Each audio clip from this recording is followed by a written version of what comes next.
तुम अनुसार तुम खुशी तुम पाखक फेरी आसब।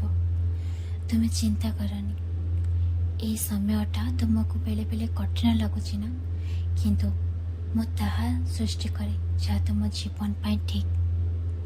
तुमको सबू परिस्थिति को सामना करी आग को बढ़ा दरकार। तुम्हें कौ परिस्थिति डरिकी पछघुंचा दे पारबनी। तुमर रथ मु निजे नौची, से रथरे तमे बस, सारथी मु अच्छी। मु तुमको दिग्दर्शन देउछि। तुमे बाट भूली जीवा और रास्ता रे पड़ी जीवा किछि भय नहीं।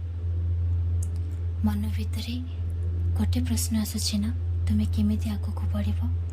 तुमे आलस्य को त्याग करी परिश्रम कर, बाकी सब मु देखि नेबी। कौ रास्ता आरे नबा दरकार मु से रास्ता तुमको दे सारी। केवल से रास्ता रे तुमे आरंभ तो कर। लक्ष्य आड़ को मु नौची। जीवनर अंतिम मार्ग पर्यंत मु तुम सहित अच्छी। के चाहिले मते तुमठार अलग करि परिबेनी। तुमे निजको निजे श्रेष्ठ बोली मान, निजर भल गुण मन पकाओ और से निजे संतुष्ट हो। कहार जीवन को देखी निजको छोट भावनी। तुमको जीवन मो देइछि, तार किछि उद्देश्य अछि। तुम जीवन रे ए आसुछि ना, तुमे बड़ हबो बोली, तो तुमे निश्चय बड़ हबो। से स्वप्न और से आशा मु ही मरुछि।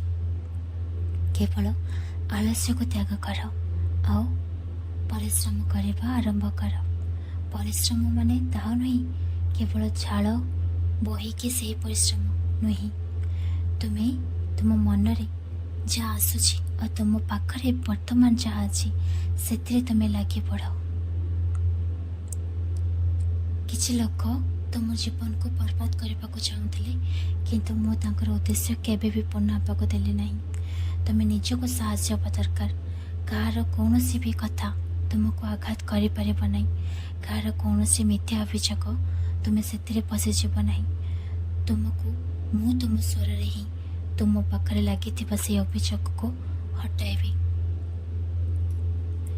परिश्रम करथबा व्यक्ति पाखरे कौन लोभ न थाए और लोभी मनुष्य केबे भी कार निजर होई न थाए। तुम्हें जदि कार भल करि पारुन तो क्षति मध्य कर।